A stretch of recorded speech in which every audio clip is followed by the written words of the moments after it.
नमस्कार। आज फिर से हम लोग नवांशा सीरीज़ को आगे कंटिन्यू करेंगे और आज हम लोग बात करेंगे कि यदि आपके डी9 चार्ट में नवांश कुंडली में यदि वीनस शुक्र ग्रह यदि पंचम भाव में है, 5th हाउस में है, तो ये क्या सिग्निफाई करता है? उससे पहले जैसा कि मैं हर वीडियो में कहता हूँ, हम लोग डायरेक्टली डी9 चार्ट को रीड नहीं कर सकते। पहले हमें डी1 चार्ट लग्न कुंडली देखनी होंगी। वहाँ पर वीनस कितना स्ट्रेंथन है, किस प्रकार से, किन हाउसेज में, किन राशियों में बैठा है, वो बहुत इंपॉर्टेंट रोल प्ले करेगा। और इसको हम ऐसा भी समझ सकते हैं कि जो डी9 चार्ट है हमारा, बेसिकली ये हमारे आफ्टर मैरिज लाइफ को रिप्रेजेंट करता है, साथ ही साथ हमारे भाग्य और फॉर्चून को भी दिखाता है।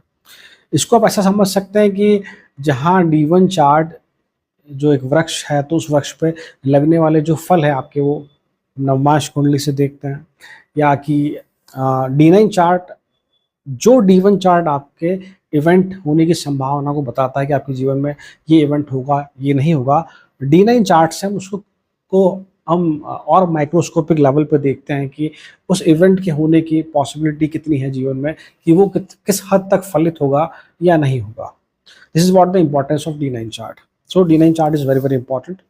एंड नाउ हम बात कर रहे हैं वीनस के। तो Venus play a very very important role in D nine chart because Venus is the significator karaka of marriage.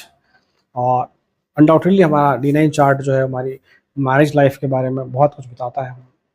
तो जहाँ शुक्र जो है पूर्ण रूप से हमारा जो समर्पण है हमारे जीवन साथी के प्रति, उसको दिखाता है। साथ ही हमारी सेक्सुअल डिज़ायर को, हमारे जीवन में जो भी तरह के रिश्ते हैं हमारे जीवन में, उनमें किस प्रकार से समृद्धि होगी, कितना जॉयफुल वहाँ चीज़ें रहेंगी, हमारे जीवन में कंफर्ट कैसा रहेगा, रोमांस कैसा रहेगा, लग्जरी कैसी रहेगी, ये सब हम लोग वीनस से देखते हैं। साथ में हमारा स्पर्म काउंट एंड ऑल, ये सब कुछ वीनस के डोमेन में आता है। जब हम 5th हाउस की बात करें, 5th house is what the house of love, romance, expression, वो चीज़ें जो आपको करना बहुत पसंद है, it is the 5th house. Your creativity, your hobbies, it is the 5th house. इसके साथ में कि हमारा जो पास्ट लाइफ का जो पुण्य कर्माज है, वो भी हम पंचम स्थान से देखते हैं। 5th house play a very very important role. So जब वीनस जैसा प्लैनेट जो कि सिग्निफिकेटर है मैरिज का, जब पंचम भाव में बैठता है, तो पहली बात तो एक अच्छा पोजीशन है। बहुत रेयरली ऐसा पॉसिबल है कि अगर डी1 चार्ट बहुत ज़्यादा अफेक्टेड है, तब जाके हम नेगेटिव एंड पे बातें रखेंगे अपनी। बट ज़्यादातर हम ओवरऑल अगर हम बात करें, it is a good placement. So पहली बात कि हमारा जो प्रोजेनी है, हमारा बच्चों के प्रति जो प्रेम है हमारे जीवन में, बच्चे क्या इंपॉर्टेंट रोल प्ले करते हैं, वो आपका 5th हाउस है। तो when Venus in the 5th house, you are like that person की जिन्हें बच्चों से बहुत ज़्यादा प्रेम है, या जो बच्चों को देखकर बहुत खुश होते हैं। इस तरह का कुछ आप कह सकते हैं कि जो बहुत समय अपना, अगर मान लो आप मैरिड नहीं भी हैं, या अगर आप you are not having a child, something like that, अभी आप उस स्टेज पे नहीं पहुँचे, बट फिर भी अगर आप बच्चों से मिलते हैं, तो आप आधा घंटा, 1 घंटा, 2 घंटा उनके साथ बहुत अच्छे से टाइम स्पेंड कर सकते हैं। आप अकेले भी उनके साथ रह सकते हैं। और कहीं न कहीं ये जो कार्मिक रिलेशन है बच्चों के साथ आपका, इस प्रकार का है कि ये आपको एनर्जाइज़ करता है। It give you some sort of boost. Specially मान लीजिए ये आपका प्लेसमेंट है, और अगर आप मान लीजिए आप टीचर हैं। टीचर भी मैं इस प्रकार से, टीचर का मतलब मेरा ये नहीं कि जस्ट क्लासरूम टीचर, इस प्रकार का टीचर जो कि जो डायरेक्टली बच्चों के साथ कॉन्टेक्ट में है किसी भी तरीके से, तो ये आपको एनर्जाइज करता है। It give you some strong will power. इस तरह का आप कुछ कह सकते हैं कनेक्शन है। साथ ही ये दिखाता है कि you are going to bless with girl child. बहुत स्ट्रॉन्ग संभावना है कि आपकी पहली पुत्री हो। और पहली या आप उसको ऐसा भी कह सकते हैं कि जीवन में जब पुत्री हो जाती है, when the girl child is born in life, तब आपकी लाइफ में यू फील दैट द जो ग्राफ है आपका, आपकी क्रिएटिविटी कह लीजिए, आपके जो ये सेगमेंट है कि to what learn to earn through creativity, to earn through your hobbies, ये वाला जो पार्ट है कि जो हमारे पास बहुत सारे क्रिएटिविटी की है, या कुछ ऐसा आप कह लीजिए कि मुझे कोई स्किल आती है, बट मैं उस प्रोफेशन में नहीं हूँ। मुझे सपोज करो आई एम गुड म्यूजिशियन मान लीजिए, बट फिर भी मुझे 9 to 5 जॉब करनी पड़ रही है, या किसी और डोमेन में मैं काम कर रहा हूँ। तो after the birth of girl child you feel कि हाँ, अब मैं मेरे जो जो जो मेरा क्रिएटिव इंटरेस्ट है, उसको भी मैं परस्यू कर रहा हूँ, उसको भी मैं अपना टाइम दे पा रहा हूँ। ऐसा कुछ कह सकते हैं। और साथ ही बच्चा हो जाने के बाद जो आपका अपने जीवन साथी के प्रति जो प्रेम है वो बहुत ज़्यादा बढ़ जाता है। This is the blessing of Venus in the 5th house.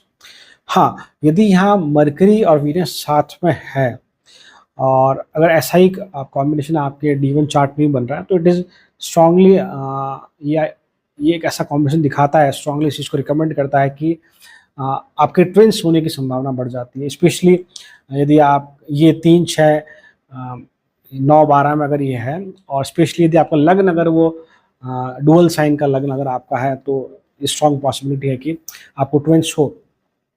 और अगर यहाँ केतु का इन्वॉल्वमेंट भी अगर है तो ये फिर जो है बाइसेक्सुअलिटी को भी दिखाता है। और अगर बर्थ चार्ट में आपका केतु इसी एक्सिस पे है, फिर 5-11 पे है या फिर 1-7 पे अगर आपके बर्थ चार्ट में केतु इस एक्सिस पे है तो ये लो स्पर्म काउंट, अगर मैं पुरुषों की बात करूँ, लो स्पर्म काउंट को दिखाता है। और विमेंस में basically uterus regarding some problem या पीसीओडी इस तरह का कुछ आप कह सकते हैं कि हेल्थ इशू को भी ये रिप्रेजेंट करता है। साथ ही Venus is a fast moving planet undoubtedly, so you are that type of person कि जिनको बहुत जल्दी प्रेम हो जाता है, लव एट फर्स्ट साइट, या जो बहुत जल्दी लोगों से घुल मिल जाते हैं, ऐसा कुछ। हाँ, अगर मान लीजिए यहाँ पे 7th लॉर्ड का या 7th हाउस का इन्वॉल्वमेंट अगर है, अगर सप्तम भाव का स्वामी इसे देख रहा है या सप्तम भाव का स्वामी साथ बैठा है अगर मान लीजिए, तो ये लव मैरिज को भी रिप्रेजेंट करता है कॉम्बिनेशन। तो ओवरऑल ये एक आप कह सकते हैं कि जॉयफुल जो मैरिज है, full of expression, full of love, उसको भी ये रिप्रेजेंट करता है। Somehow you are type of person who believe in what, कि अगर इस दुनिया में है तो क्यों ना वेल ड्रेस होकर रहें। आप कहीं भी अगर जाते हैं तो you want to dress the best, या जो फास्ट, अगर आपकी उम्र अगर इस प्रकार की है कि 25-30 की उम्र से अगर आप कम के हैं तो आप चाहते हैं कि जो फास्ट फैशन जो भी मार्केट में है उसको फॉलो करने की आप कोशिश करते हैं। तो कहने का मतलब है कि well dress, charming personality, good in communication, ये सारी क्वालिटीज़ आपको यहाँ वीनस 5th हाउस में आपको ज़रूर देता हुआ दिखाया जाता है।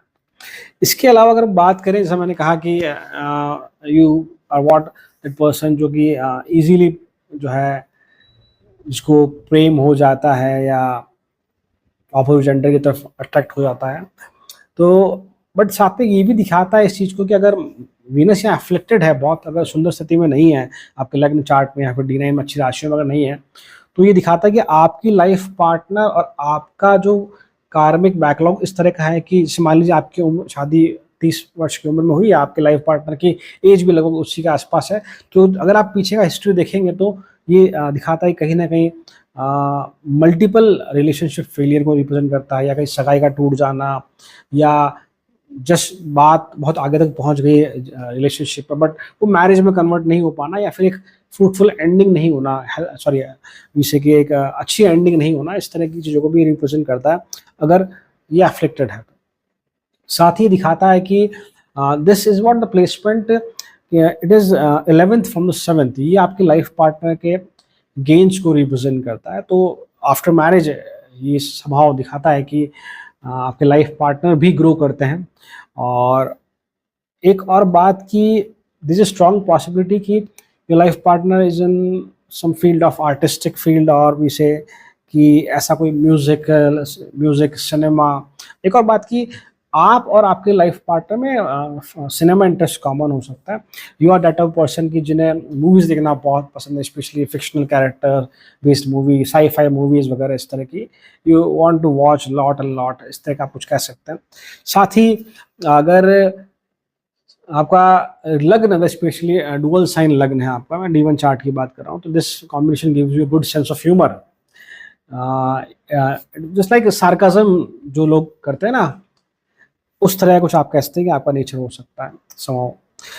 अगर ये नेगेटिव एंड पे है, प्लेसमेंट अगर बहुत वेल प्लेस्ड नहीं वीनस यहाँ पर, तो ये दिखाता है कि मैरिज के बाद आपके अनवांटेड जो खर्चे हैं कंफर्ट को लेकर, या miss management of credit card, इस तरह की स्थिति बनती हुई दिखी जाती है, specially from your life partner and.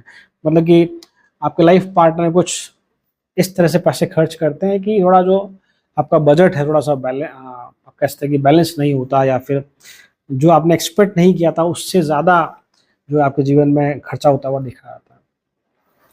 अगर वीनस यहाँ डेबिलिएशन में है या not in the good sign, तो ये दिखाता है, या D1 चार्ट में अगर एफ्लेक्टेड है स्पेशली विद द मार्स, तो ये दिखाता है कि कहीं ना कहीं लव रोमांस में प्रॉब्लम, जो मैंने पहले ही बात कही आपको वो, और साथ में चाइल्ड बर्थ को लेकर कुछ इश्यूज होते हुए देखे आते हैं। स्पेशली अगर इसी एक्सिस पे आपका केतु भी अगर है तो प्रोजेनी में 4-5 मंथ के अराउंड जाकर मिसकैरेज होने की संभावना बढ़ती है। और कई बार ये स्थिति बनती है अगर बहुत नेगेटिव एंड पे है, मीन्स कि Ketu is also closely degree wise in the D1 chart और इन D9 चार्ट, तो फिर कि बर्थ के बाद ऐसा कुछ हेल्थ इशू होता है हमारे बेबी के चार्ट में, बच्चों के चार्ट में, जो कि इजीली पहले टेस्ट जो आपके बेसिक जो टेस्ट है आपने ड्यूरिंग प्रेगनेंसी बहुत सारे टेस्ट आपने करवाए हैं, बट स्टिल वहाँ पर वो चीज़ आइडेंटिफाई नहीं होती। But after the birth of child you face that sort of difficulty. So please इस चीज़ को बहुत नोटिसेबल रखिएगा कि अगर यहाँ पे किसी भी तरह से केतु का या मार्स का इन्वॉल्वमेंट अगर है तो प्लीज़ एक प्रॉपर टाइम देख के you should plan the pregnancy and all, which is much better for you. और साथ में कि ये प्लेसमेंट, जैसा कि हमने कहा कि अगर राहु का यहाँ इन्वॉल्वमेंट है, स्पेशली राहु का इन्वॉल्वमेंट अगर यहाँ पर है और ये राशियों में है, अर्धी साइन में बेसिकली 2-6-10 में अगर ये है, राहु का इन्वॉल्वमेंट भी अगर है, और नहीं भी है तो 2-6-10 में अगर ये है, तो दिखाता है कि हम शुरुआत में हमारे जीवन में जो रिलेशनशिप हैं उसको बहुत ज़्यादा सीरियस नहीं लेते हम लोग। जैसे मान लीजिए आपकी एज अगर 20-22 साल के आप हैं और अगर आप किसी रिलेशनशिप में हैं तो you are not that much serious in that. Serious से मतलब मेरा ये नहीं कि आप अपने पार्टनर से प्यार नहीं करते, मैं वो नहीं कह रहा कि एक वो जो कोशिश है कि नहीं मैं इस रिलेशनशिप को मैरिज में कन्वर्ट करूं, उस तरह की स्थिति नहीं बनती हुई देखी जाती। बट हाँ, with the time even after the 26 के बाद अगर आप देखते हैं तो आपका ये साइड निकल के आता है कि आप पहले बहुत डिफरेंट थे और अब आप बहुत डिफरेंट हैं रिलेशनशिप को लेकर। कि पहले आप बहुत हंसी मजाक में रहते थे कि ठीक है सब कुछ हो जाएगा, अच्छा ही होगा, इस तरह से आप कुछ सोचते थे। But now after 26 you feel कि नहीं, I have to become more serious, और इस तरीके की अप्रोच रहती है। तो ओवरऑल अगर हम बात करें तो ये एक अच्छा प्लेसमेंट है, और this is what all about Venus in the 5th house in D9 chart. सो यदि ये वीडियो आपको पसंद आता है then kindly do like, share, subscribe. Thank you so much. Om नमः शिवाय।